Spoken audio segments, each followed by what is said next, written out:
Do you want to keep your kids out of trouble and off the streets? Well, I have the suggestion for you.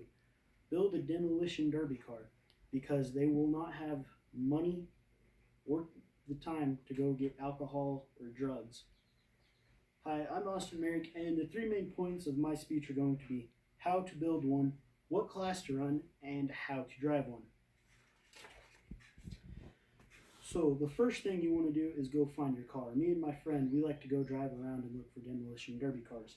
And after you purchase your car, the first thing you're going to want to do is take off all the chrome pieces on the outside and then take out the glass and all the interior because a lot of the interior pieces are flammable. And after you have the car stripped, you're ready to start building it. The first thing I like to do is I like to get it running so I can drive it around because that's my favorite part. And then you want to start with the roll cage. For the roll cage, you want to run a 4-point post that's going to your frame to help strengthen the car's frame so whenever you get hit, the car doesn't cave in on itself.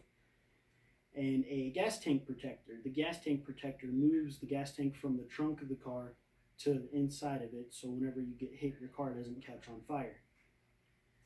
And then, after you're done with the roll cage, you can start on the frame. And for the frame, in Weekend Warrior, that's the class I like to run, we're allowed 2 plates per frame rail, and you can put them anywhere you want.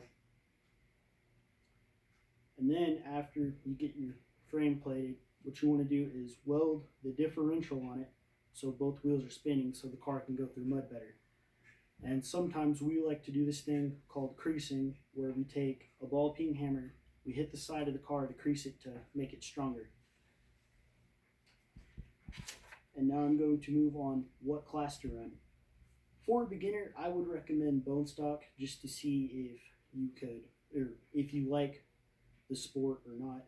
And it's the cheapest. I've heard of people, they built a front wheel drive bone stock compact car for under $150.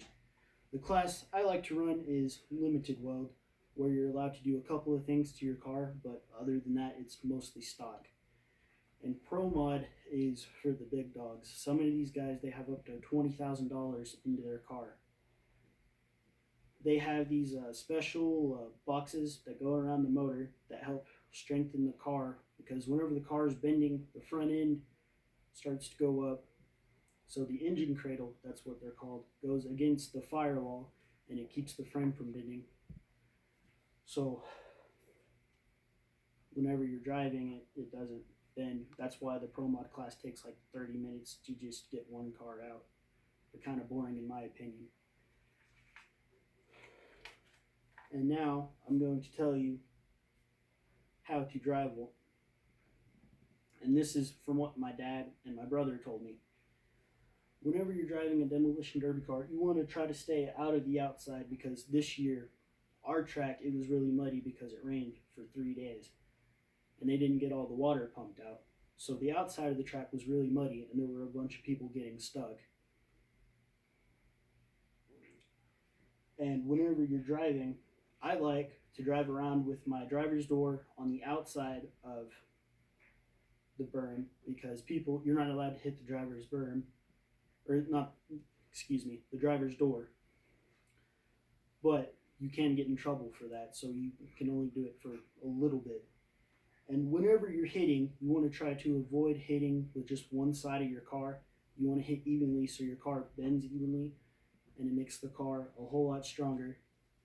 And don't forget to use the trunk. That's what I do a lot, and it tore up one of my cars really bad.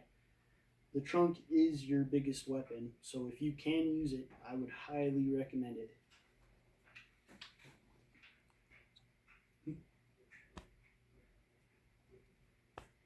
And the reason I got into the sport is because my dad, before you, he started derbying in 1998 with his, or not 1998, it was 1992, excuse me.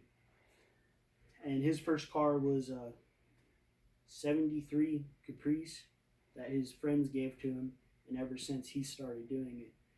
And back then, the rules were you could keep the stock gas tank. The only thing you were allowed to do to the car is remove the gas tank, put it inside the cab, and relocate the battery, and that was it. So back then, you could build a demolition derby car for under $80. My dad, he used to be able to get station wagons, which are the most sought after demolition derby car because they have the most weight in the back for ramming and stuff. So,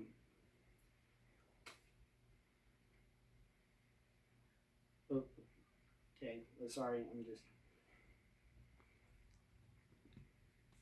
Thank you. Are there any questions?